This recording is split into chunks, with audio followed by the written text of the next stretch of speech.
Hello everyone, my name is Olivia, and today I wanted to talk about some book-to-movie adaptation news that I'm so excited for. These are just the book-to-movie adaptations that I'm personally excited for. I'm not going to discuss the fact that Florence Pugh is going to be in the upcoming Maid adaptation. I'm not going to talk about the various thrillers that are going to become movies because I don't really care about that news. I have specific book-to-movie adaptations that I personally cannot wait for, and I wanted to share my 2 cents about it because I knew I had a lot of thoughts that would not fit into a short, so I thought, why not make it into a full-length video? Let's get into chatting. So the first movie that I want to talk about doesn't have a lot of information about it so far, but Sunrise on the Reaping is becoming a movie. This is the newest novel in the Hunger Games universe by Suzanne Collins. This novel follows Haymitch during his Hunger Games when he was, I believe, 16 years old. And I'm personally very excited about this because I find Haymitch to be one of the most interesting characters in the Hunger Games universe. His backstory, his motivations, the way that he reacts to the Hunger Games is so interesting to me. I love the air of mystery that he carries in the Hunger Games because we only see him through Katniss's eyes and she doesn't know a lot about him. I think this is going to be both a very interesting book that comes out, but also a very interesting movie because Suzanne Collins always says that she will only write a Hunger Games book if she has something to tell to the public, and this entire Hunger Games novel is centered around propaganda. There's a quote from an interview with Suzanne Collins, and she says the story also lent itself to a deeper dive into the use of propaganda and the power of those who control the narrative. The question, real or not real, seems more pressing to me every day. Suzanne Collins is a fascinating author to me because she's very quiet. She's a modern classic author who will live beyond her years in her legacy, and the way that she only comes out with a new Hunger Games book when she feels it's necessary to comment on the current socio-political landscape of society. And I'm personally really excited to not only read the book but see this other Hunger Games come to life and see how different it is from Katniss's Hunger Games, from Lucy Gray's Hunger Games, because this is in the middle between Lucy Gray's Hunger Games and Katniss's Hunger Games. So we see the initial experimentation with Lucy Gray's Hunger Games and how they react to subtle rebellion, but now they are very much ready to quell any form of rebellion during Haymitch's Hunger Games, and I have a theory that Haymitch's Hunger Games is going to look nothing like what Katniss saw when she saw the playback of his Hunger Games in, I believe, Catching Fire, because during Catching Fire she was trying to learn more about previous Hunger Games and how those games played out, and she was able to see a video of Haymitch's Hunger Games. And I truly believe that everything that Katniss saw in Haymitch's Hunger Games is propaganda, and his entire Hunger Games novel and movie is going to be very different from what we've seen in previous Hunger Games installments. We don't have any word on who's going to star as Haymitch. A lot of people are saying that they want the actor who plays Aegon in House of the Dragon to play Haymitch, and I do think that he would make a wonderful Haymitch. They look very similar. He's very good at playing a sassy, really rebellious type of character, and I think he would fit into Haymitch's role really easily. But I'm not sure because he's busy being Aegon in House of the Dragon, so clearly he's already attached to a franchise. I don't know if he would be able to take the time out to become Haymitch in this one movie, but maybe he does have time in his schedule. But that's the only actor that I've seen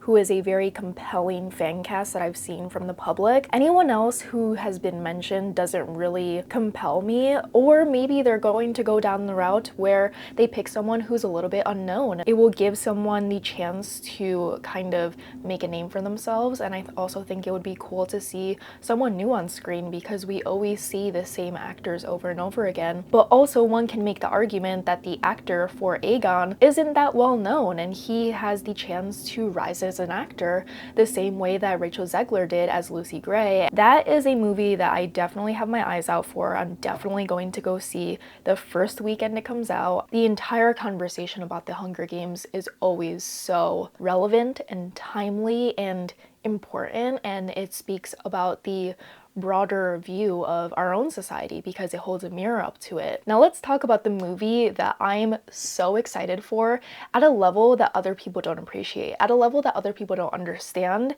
because I trust the process You know, let's talk about Luca Guadagnino adapting American Psycho. I love American Psycho. American Psycho is one of my favorite horror movies of all time, and I truly believe I love that movie at a level that other people can never reach or dare to understand. And I have so many thoughts about Luca Guadagnino adapting American Psycho into a movie that I need to share because this is the reason why I wanted to make this video. I have so many thoughts about this. One, Luca Guadagnino adapting American Psycho into a film is absolutely fantastic, and I truly believe that he is one of the best directors to take on this project. And a lot of people have differing thoughts about this adaptation because a lot of people think that it is a remake of Christian Bale's American Psycho, but it's not. It's a book-to-movie adaptation of Bret Easton Ellis's American Psycho. It's not a remake of Christian Bale's American Psycho, and I think you have to keep that in mind when going into this movie so you don't compare these two films against one another because they're both very different interpretations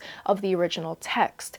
Luca Guadagnino directing American Psycho is fantastic because he is a queer director adapting a queer author's horror movie into what I believe is going to be a fantastic film. A lot of people on Twitter were complaining that Luca Guadagnino is going to make American Psycho queer. You cannot make something queer when it's already created by a queer author with very heavy queer undertones woven into the narrative of American Psycho. And if you personally did not get that when reading the original text, that's a you problem, not a Bret Easton Ellis or Luca Guadagnino problem. There's a significant undertone and heavy amount of layering that falls between the lines of American Psycho that goes over people's heads. The way that people think that Patrick Bateman is an alpha male who they should emulate in society, when American Psycho is a direct critique of corporate America, conformity, and the need to become this alpha male to feel successful,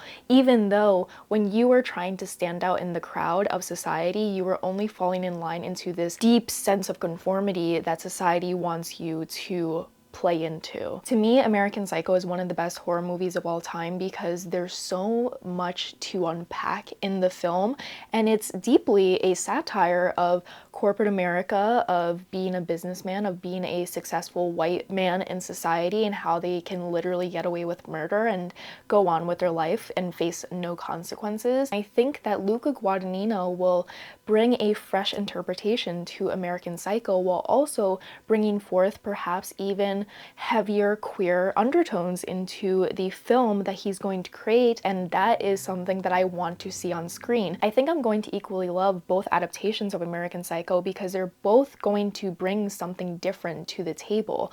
Now let's talk about who's going to play Patrick Bateman, because in case you do not know, Austin Butler is going to play Patrick Bateman. And everyone was upset, and I said, let him cook.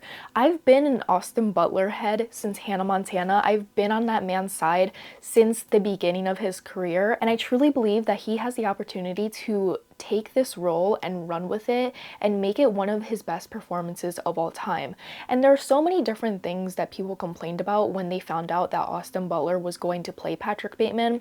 One, they should have chosen someone who's a little bit more unknown. I agree with that because I do love seeing some unknown actors on screen. I love seeing people's debuts, and I think that that could have been a good direction that Luca Guadagnino could have ran in. But also you have to keep in mind, Luca Guadagnino is also in charge of who gets casted. He's the director of the film that he is creating, and he probably saw a lot of different auditions, and he probably saw a lot of unknown actors, and he probably thought to himself, Patrick Bateman is a very complex and multi-layered character on screen, and you need someone who's a little bit more experienced to bring that character to life on screen. So why not get someone who's a little bit more seasoned, who has a larger range to bring this character to life? So he went with Austin Butler. Hear me out. So many people think that Austin Butler is oversaturated, and they're like, he's in every movie now. And I'm like, name 2 movies besides Elvis and Dune.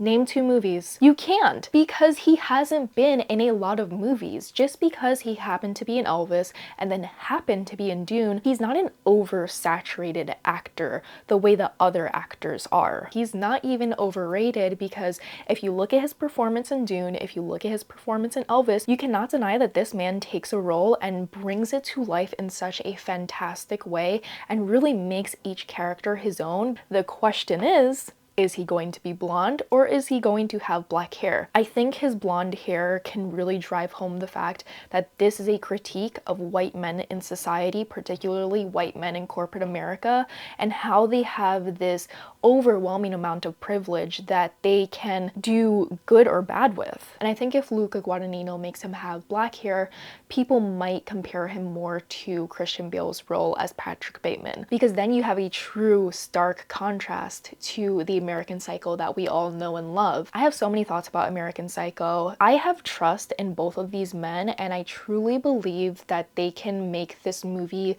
something fantastic, something that will blow people's minds, something that feels a little bit different. Another book to movie adaptation that I am so excited for is The Memory Police. The Memory Police is one of my favorite books of all time, and it is a sci-fi dystopian novel about an unnamed island off of an unnamed coast following a woman who is a writer, and she lives in a police state run by the Memory Police. The Memory Police have the ability to alter the memory of the citizens on this island. So one day people forget about roses, the other day people forget about photographs, and the moment that they forget about those items, they can look at it and not remember what it's supposed to be, and because they find no use for that object that they no longer remember, they destroy it.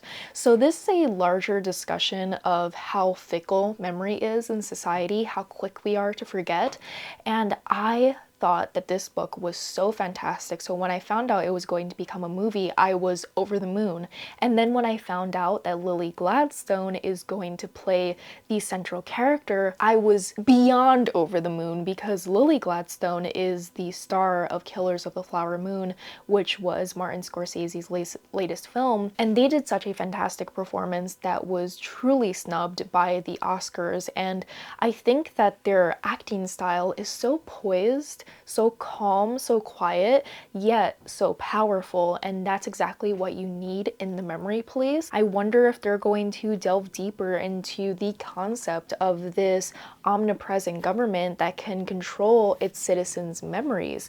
I wonder how they're going to interpret this story and bring it to life on the screen, because a lot of it is abstract, because how do you display the concept of memory in film? But overall, I'm so excited for it. Lily Gladstone is going to be fantastic in this role. I'm just really excited to see a book that I truly love come to life on the big screen. I cannot wait to watch it. I am really excited to see more of the cast come out. I'm excited to see who else is going to be involved in the project, and let me know what you think about The Memory Police becoming a movie.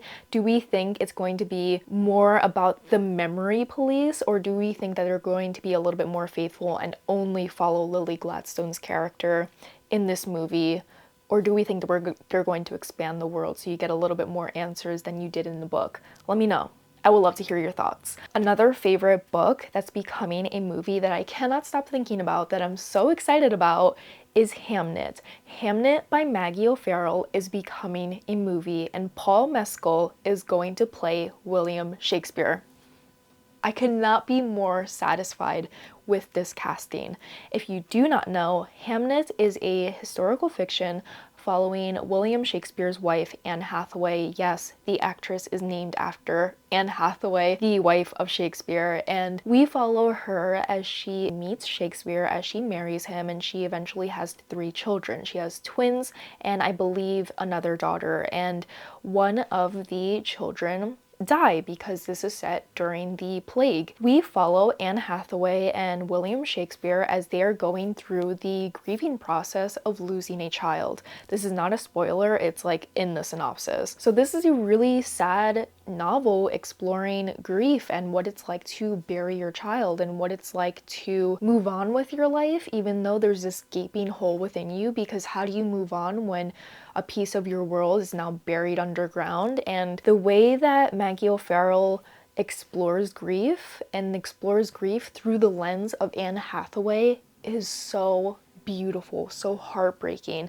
She really brings Anne Hathaway to life because she's always just been William Shakespeare's wife, but she's a person, she's a mother, she's a daughter, she's an individual, and Maggie O'Farrell brings that to life in Hamnet, and Jessie Buckley is going to play Anne Hathaway, even though her nickname in the book is Agnes. I think that this movie is going to be like Oscar worthy. I think that these performances are going to be deeply moving. I think that Jessie Buckley and Paul Mescal are really compelling choices for these roles, and just from the costuming and the production and the overall story, it feels like it has the same vibe as like Conclave and Phantom Thread and just those movies that are historical and you think wouldn't be that compelling, but then you go into the movie theater and you're like, that was a fantastic film. Jessie Buckley I've only seen in a couple things, but I was a little bit iffy about her playing Anne Hathaway, but I think I'm a little bit more on board with it, mostly because I didn't have an alternative of who I think should play Anne Hathaway.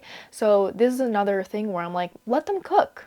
Let them cook. This has the opportunity to become a really beautiful film, and this is a book that I have no fear of becoming a movie because from the casting alone I feel like it's going to be something that's really fantastic. Now let's move on to a true blockbuster that is going to take the world by storm, and it is Christopher Nolan's The Odyssey. Oh my god. When they said that Christopher Nolan was adapting The Odyssey, I was like, surely it's not like the actual adaptation of The Odyssey. Surely it's going to be like a modern rendition of The Odyssey. But no, like he's doing The Odyssey, which I think is wild because we've never seen Christopher Nolan go into fantasy. And if you don't know what The Odyssey is about, it follows the king of Ithaca and Greek hero Odysseus and his journey home after the Trojan War. And let me just read out the cast because the cast is stacked. We have Matt Damon, Tom Holland, Zendaya,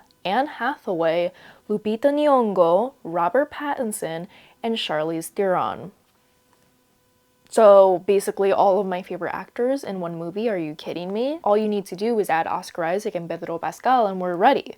We're good to go. This movie I believe is going to be so under wraps. We're not going to learn a lot about it. We're not going to see the costumes. We're not going to see the trailer until later on because they're going to have to do the CGI effects for all the sea monsters that Odysseus encounters on his journey. There's even reports that they are doing new IMAX technology just for this movie because you know that Christopher Nolan is like a big IMAX head and he loves pushing the boundaries of technology and pushing the boundaries of cinema itself and what it means to make a film. I think it's just so surprising to me that he would pick The Odyssey to adapt. But it's also not surprising at all because when he did Oppenheimer, that was really pushing the boundaries of telling the story of a man. And when he did Interstellar, that was pushing the boundaries of what we conceive time to be. And when he did Inception, we were pushing the boundaries of what we consider reality to be. The Odyssey is his version of pushing the boundaries of what we think cinema could be and an overall story because The Odyssey is one of the greatest journeys of all time and that has inspired so many stories onward. So many of your favorite stories of a journey have come from The Odyssey. So I'm really excited to see Christopher Nolan's rendition of it. I'm sure there's been a lot of renditions. I've read pieces here and there during my time in college, but I've never read it in full and I most definitely have to before I watch the movie. I just love Christopher Nolan. I love the way that he just kind of always wants to push himself creatively and always wants to try harder with his art, and I appreciate that as an artist because you're always pushing your goalpost farther away. And you're like, how can I do better? How can I push the boundaries? How can I push the boundaries of my own mind? And Christopher Nolan always does that, and I really appreciate that. And the last movie that I'm excited for is People We Meet on Vacation by Emily Henry. I love Emily Henry, but I also have a love and hate relationship with her novels because a good portion of her novels I don't enjoy. And I did not enjoy People We Meet on Vacation. But you know what? I think I'm going to enjoy it more as a rom-com film than as a book, because she inserts this millennial core energy into every one of her novels, and sometimes it's like sickly sweet, where I'm like, this is a bit corny, this is a bit cheesy, you're making your characters too purposefully quirky for me, and sometimes I can't get on board with that. And I felt that way for People We Meet on Vacation. It follows these two friends who always go on vacation with one another, and there is an instance during a vacation that they have like a romantic moment that kind of ruins their friendship. And Emily Bader is going to play Poppy, and Tom Blythe, who played President Snow in The Ballad of Songbirds and Snakes, is going to play Alex. It's going to be a really fun classic rom-com that we all fall in love with, and it's another movie where I'm like, let them cook. I can let a certain amount of corniness and quirkiness slide in a movie compared to being in the character's head in a book. So this is a rom-com that I'm really excited for, because I feel like we don't see a lot of rom-coms lately, and I just want a resurgence of it, similar to that of To All the Boys I've Loved Before. I love that sickly sweetness that comes with a rom-com that I think I love more in a film than in a book. So I'm really excited about People We Meet on Vacation, and I'm really excited for all of these movies overall. I really wanted to make this video just to chat about my movie and book opinions. I felt like I had so much to say that would not translate well into like a TikTok or a short or a reel. So I had to just make this list and gab my heart out. Which one are you most excited for? And let me know if there are other book to movie adaptations that you are keeping on your radar that I might have missed, that you think that I would be really interested in. There are so many book to movie adaptations happening constantly, so I'm sure I missed a ton, but these are the ones that I'm like most excited for. If you want to follow me anywhere else on social media, all my links are down below. Be sure to be kind in the comments, because I shared some pretty hot opinions here, and I'm just trying to have a good time, you know? I'm just trying to share my opinions. I'm just trying to share the news of these book to movie adaptations. And let me know if you like these kind of like chatty videos where I just share some news, share some thoughts. I love talking about books, I love talking about movies, and there's nothing I love more than a book to movie adaptation, you know? Oh, also, The Seven Husbands of Evelyn Hugo is becoming a movie, and it's being produced by J.Lo.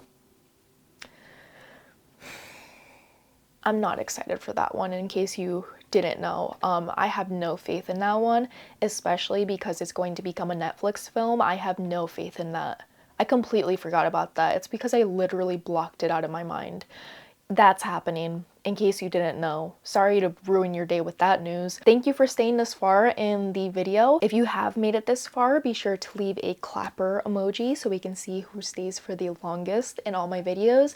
If you do, I really do appreciate it, and I really enjoy reading all your comments and talking to one another, both on YouTube and on Instagram and TikTok and everywhere else. I love the conversations that we have with one another, and I hope you have a good day. Bye!